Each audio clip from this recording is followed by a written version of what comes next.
राम मंदिर लोकार्पणाआधी पंतप्रधान नरेंद्र मोदींचा आज अयोध्या दौरा। अयोध्येतील नवं विमानतळ आणि रेल्वे स्टेशनचं करणार उद्घाटन। विमानतळ ते अयोध्या धाम रेल्वे स्टेशन पर्यंत रोड शो।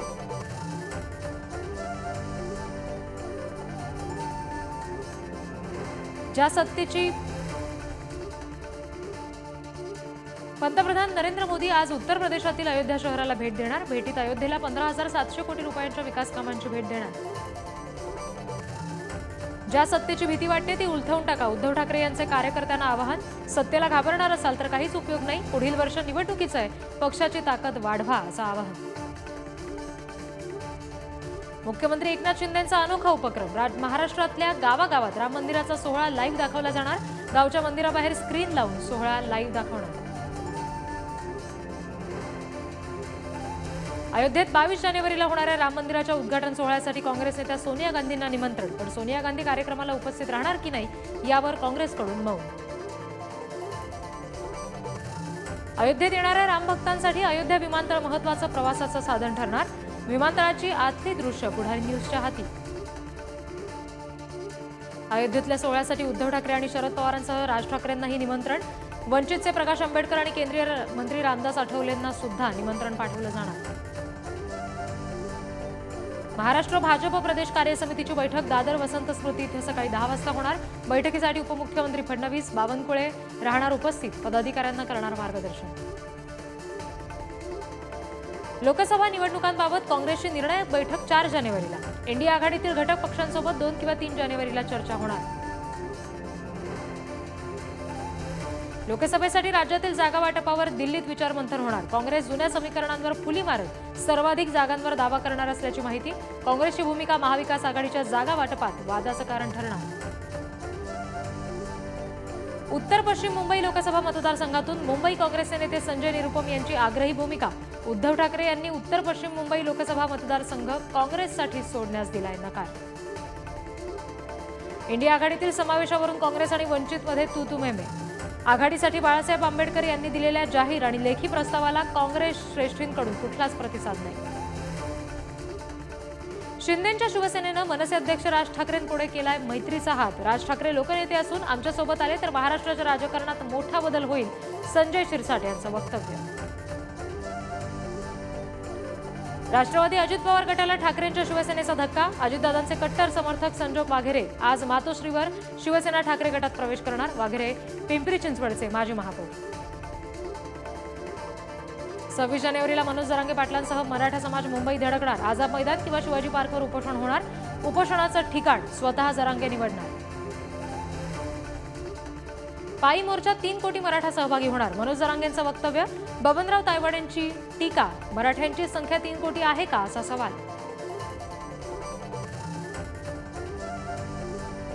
धनगर आरक्षणाचा 26 जानेवारीपर्यंत निर्णय घ्या। धनगर नेत्या सक्षणा सलगर यांचा सरकारला अल्टिमेटम। धनगर समाजाला एसटी मधून आरक्षण देण्याचीही केली मागणी।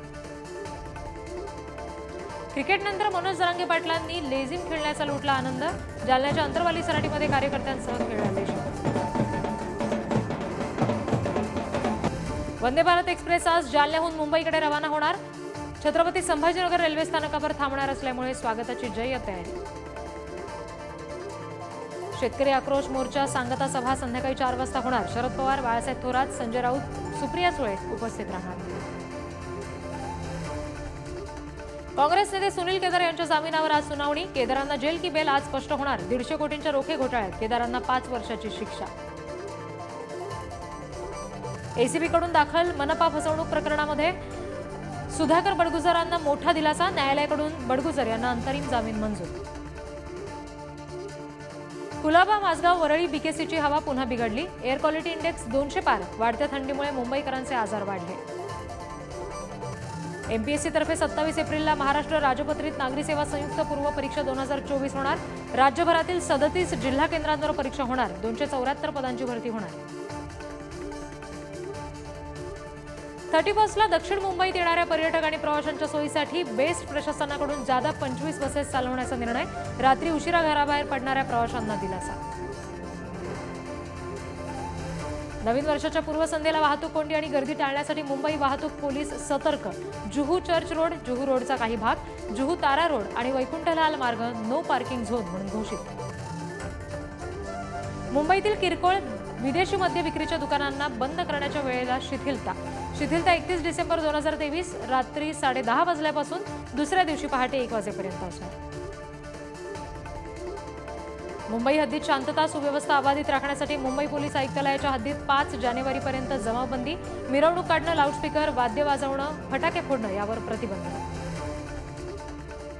नववर्षाच्या पार्श्वभूमीवर ठाणे पोलिसांचा मोठा बंदोबस्त. मद्यप्राशन करून गाडी चालवणाऱ्यांवर पोलिसांची करडी नजर, ठिकठिकाणी नाकेबंदी. पुणे जिल्ह्यात 31च्या पार्श्वभूमीवर राज्य उत्पादन शुल्क विभागाकडून 17 पथकं तैनात. पथकात 50 अधिकारी आणि 125 कर्मचाऱ्यांचा समावेश. 31 डिसेंबरच्या पार्श्वभूमीवर पोलीस प्रशासन सतर्क. जागोजागी नाकाबंदी करत ड्रंक अँड ड्राईव्ह मोहीम.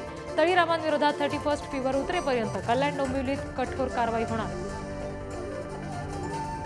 उपनगरीय रेल्वेच्या देखभाल दुरुस्तीसाठी उद्या मेगा ब्लॉक. मध्य आणि हार्बर मार्गावर दुरुस्ती केली जाणार. मुंबईकरांना प्रवास करताना अडचणी येणार. आरे वांद्रे कुर्ला कॉम्प्लेक्स या मार्गावर उभारलेली मेट्रो 3 थेट एप्रिलमध्ये धावणार. मेट्रो 3 साठीचं कारशेड उभारण्याचं काम पूर्ण झालं नसल्यानं मुहूर्त लांबणीवर. डोंबिवली रेल्वे स्थानकातील फलाट क्रमांक 3 आणि 4 वरचा जिना रविवारपासून 40 दिवस प्रवाशांसाठी बंद राहणार. देखभाल दुरुस्तीच्या कामासाठी जिना बंद ठेवणार. राज्यातील सर्व रेशन दुकानं सोमवारपासून बेमुदत बंद राहणार. प्रलंबित मागण्यांसाठी दुकानदारांचा एल्गार. 500 चौरस फुटापेक्षा मोठी घरं असणाऱ्या मुंबईकरांना 15 ते 40% मालमत्ता करवाढीला सामोरं जावं लागणार. मालमत्ता करात रेडी रेकनरच्या दरानुसार वाढ करण्याचा महापालिकेचा निर्णय. राज्यभरात शुक्रवारी 129 कोरोनाचे नवे रुग्ण. राज्यात आढळलेल्या रुग्णांपैकी मुंबईतले 15 तर ठाण्यातले 12 रुग्ण. शिर्डी मंदिर परिसरामध्ये नो मास्क नो एंट्रीचा फलक. दर्शनासाठी येणाऱ्या भाविकांकडे मास्क नसेल तर दर्शनाला प्रवेश नाही. देशभरात कोरोनाचे रुग्ण वाढल्यानं प्रशासन सतर्क. संपूर्ण राज्यभरात 9 लाखापेक्षा जास्त बालकं आजारी असल्याची माहिती समोर. 0 ते 18 वयोगटातील 2 कोटी मुलांची आरोग्य तपासणी पूर्ण. भीमा कोरेगाव इथं 1 जानेवारी 2024 रोजी विजयस्तंभ अभिवादन कार्यक्रमाचं आयोजन. पुणे नगर महामार्गावरील वाहतूक कोंडी टाळण्यासाठी रविवारपासून वाहतुकीत बदल. अयोध्येत 22 जानेवारीला राम मंदिर लोकार्पण सोहळा होणार. सोहळ्यासाठी चौघडा वाजवायला पुण्यातल्या पिंपरी चिंचवड शहरातले रमेश पाचंगे यांना निमंत्रण.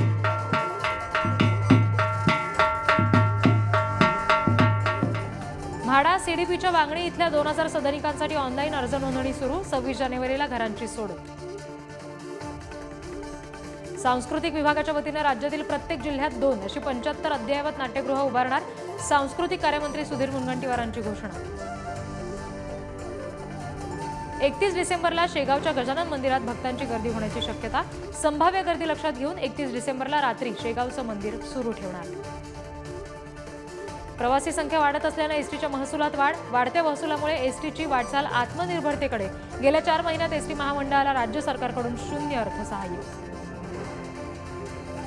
MMRDAनं मेट्रो 6 स्थानकाच्या कामाला गती दिली आहे. मार्गावर 13 स्थानकांमध्ये प्रवाशांना सहज पोहोचता यावं यासाठी वाहतूक सुविधा एकत्रीकरण करणार. मध्य रेल्वेच्या मेन लाईनवर उशिरापर्यंत लोकल का नाही, प्रवाशांचा संतप्त सवाल. नवीन वेळापत्रकामध्ये शेवटच्या लोकलची वेळ वाढवण्याची प्रवाशांची मागणी. 13 कोटी जनतेच्या रक्षणासाठी अहोरात्र सज्ज असणाऱ्या महाराष्ट्र पोलीस दलात मनुष्यबळाची कमतरता. वारंवार पोलीस भरती घेऊनही तब्बल 33,328 पदं रिक्त.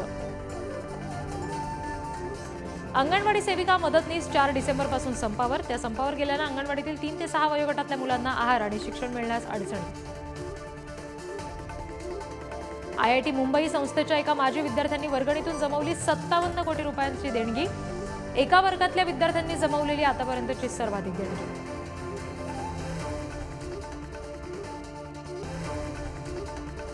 दिंडोशी पोलीस ठाण्यातील एका पोलिसाचा मांजामुळे मृत्यू झाला आणि त्यानंतर पोलिसांनी नायलॉन मांजा विक्रेत्यावर धडक कारवाई सुरू केली आहे.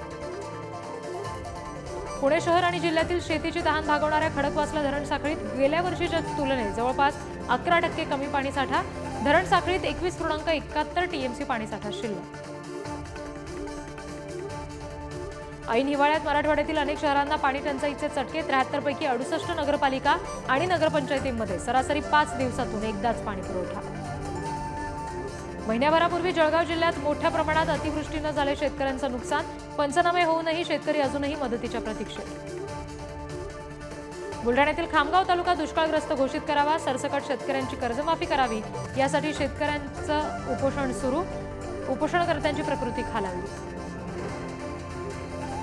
दुष्काळी भागातील पीक कर्ज वसुलीसाठी स्थगिती देण्याचा सहकार विभागाचा निर्णय. राज्यातील 40 तालुक्यांसह 1000पेक्षा जास्त महसुली मंडळात दुष्काळ जाहीर करण्यात आल्याच्या पार्श्वभूमीवर निर्णय. जलयुक्त शिवार अभियान 2.0 शेतकऱ्यांसाठी महत्त्वाचं. अभियानामध्ये पाणलोट क्षेत्र विकासासाठी आवश्यक मनुष्यबळ उपलब्ध होत नसेल तर नवीन पदनिर्मिती करून पद भरण्याचे फडणवीसांचे निर्देश. बुलढाण्याच्या संग्रामपूरमध्ये संत्रा प्रक्रिया केंद्र उभारणीला राज्य शासनाची मान्यता. सोनाळा इथे संत्रा उत्पादक शेतकऱ्यांनी फटाके फोडून केला जल्लोष. राज्याचे मुख्यमंत्री उपमुख्यमंत्री प्रमुख उपस्थितीमध्ये 5 जानेवारीला माणगावात शासन आपल्या दारी कार्यक्रमाची जोरदार तयारी सुरू. राज्यभरातील 18 ड्रोन केंद्रांचं मुख्यालय IIT मुंबईत होणार. राज्य सरकारचं ड्रोन अभियानांतर्गत 12 जिल्हे 6 विभागात ड्रोन केंद्र उभारणार. मुंबईतील घरं सर्वात महागडी असून ग्राहकांची मोठी क्रयशक्ती घरांच्या खरेदीत खर्ची होत असल्याची माहिती. मुंबईकरांचा साधारणपणे 50% उत्पन्न गृहकर्जावर खर्च.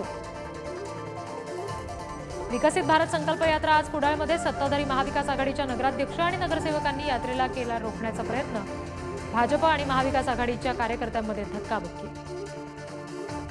पदवीधरसाठी कोकणात 2.5 पट मतदार. 5 जिल्ह्यातून 46,000पेक्षा जास्त जणांची नोंदणी. आज अंतिम यादी प्रसिद्ध होणार. छत्रपती शिवाजी महाराज यांच्या वागणखानच अफजल खानाच्या विचाराचा व्हायरस काढणार. मंत्री सुधीर मुनगंटीवार यांचं विधान. औरंगजेबाचं थडगं बांधणं दुर्दैवी असल्याचंही वक्तव्य. मराठा आरक्षणाच्या मुद्द्यावरून हिंगोलीच्या दौडगाव इथं मराठा आंदोलकांकडून ईव्हीएमचं प्रात्यक्षिक रोखलं. निवडणूक विभागाकडून सुरू होतं प्रात्यक्षिक. जनजागृतीच्या उद्देशानं प्रात्यक्षिक राबवलं जात होतं. नाशिकमध्ये पालकमंत्री दादा भुसेंच्या घराच्या बाजूला असलेल्या बंगल्यावर सशस्त्र दरोडा. हल्ल्यात 2 जण जखमी. दरोडेखोरांना स्थानिकांनी दिला चोप. दादा भुसेंनी पोलीस प्रशासनाला धरलं धारेवर. वर्षभरात मद्यपी चालकांकडून 10 लाखांचा दंड पालघर पोलिसांकडून वसूल. जिल्ह्यात पोलिसांकडून 415 वाहन चालकांवर कारवाई. लोणावळा ग्रामीण पोलिसांकडून वरसोली टोलनाक्यावर एका गावठी पिस्तूल बाळगणाऱ्या तरुणाला अटक. जिवंत काडतूसही केली जप्त. चंद्रपूरच्या कुलथा इथल्या प्रकरणात महसूलसह खनिकर्म अधिकाऱ्यांवर गुन्हे दाखल करा. रिपाईची मागणी. चंद्रपूरच्या जानाळामध्ये वाघाच्या हल्ल्यात एका शेतमजुराचा जागीच मृत्यू. मूल तालुक्यातील बफर झोन क्षेत्रातली घटना. सुभाष खडपे असं मृताचं नाव. उत्तर भारतात आणखी काही दिवस दाट धुकं राहण्याचा हवामान विभागाचा अंदाज. दिल्ली, हरियाणा, पंजाब, उत्तराखंड आणि उत्तर प्रदेशवर सावट. भारतीय नौदल विभागानं अधिकाऱ्यांसाठी शिवरायांपासून प्रेरणा घेऊन बॅजचं डिझाईन बदललं. शिवकालीन राजमुद्रेचं प्रतिबिंब आता बॅजमध्ये पाहता येणार. फलकावर कन्नड अनिवार्य करण्यासाठी अध्यादेश आणणार. कर्नाटकचे मुख्यमंत्री सिद्धरामय्या यांची घोषणा. नुकतीच कन्नड रक्षण वेदिकेच्या कार्यकर्त्यांनी व्यावसायिक प्रतिष्ठानांची केली होती तोडफोड. झारखंडमधील दलित आणि आदिवासींना वयाची 50 गाठताच पेन्शन सुरू केली जाईल. झारखंडचे मुख्यमंत्री हेमंत सोरेन यांची घोषणा. काँग्रेस नेते आणि तिरुवनंतपुरमचे खासदार शशी थरूर यांची 2024 माजी लोकसभा शेवटची लोकसभा असल्याची माहिती. राजकारणात तरुणांना संधी द्यायला हवी अशीही भावना व्यक्त. नैऋत्य रेल्वेच्या अखत्यारातील एक महत्वाकांक्षी प्रकल्प म्हणून ओळखलं जाणारं बोगी हॉटेल आजपासून बेळगावकरांच्या सेवेत दाखल. नैऋत्य रेल्वेचं 4थं आणि बेळगावातलं पहिलं 24 तास खुलं राहणारं हॉटेल ठरणार. भारतीय औषधांच्या बाजारपेठेत ब्रँडेड औषध कंपन्यांच्या विक्रीनं 2 लाख कोटींचा टप्पा ओलांडला. ब्रँडेड औषधांच्या विक्रीचा आलेख उंचावत असताना जेनेरिक औषधांचा आकडा मात्र घसरला. बिहारच्या मोतीहारी जिल्ह्यात पिपराकोठी इथं शुक्रवारी विचित्र घटना घडली. मुंबईहून ट्रकद्वारे विमान आसामला नेलं जात असताना विमानाचा आकार आणि पुलेच्या उंचीचा अंदाज न आल्यानं ट्रक अडकला. सोनं आणि चांदीचे दर शुक्रवारी गडगडले. आंतरराष्ट्रीय बाजारातील घडामोडींचा परिणाम. सोनं 350 रुपये प्रति तोळा, चांदी प्रति किलो 1000 रुपयांनी स्वस्त. त्यामुळे सोन्याचा दर 63,950 रुपयांवर, चांदीचा दर 78,500 रुपयांवर. भारतीय शेअर बाजारात शुक्रवारी नफा वसुली. जागतिक संमिश्र संकेतांमुळे सेन्सेक्स 170 अंकांनी घसरला. 72,240 वर सेन्सेक्स. निफ्टी 47 अंकांच्या किरकोळ घसरणीसह 21,731 वर.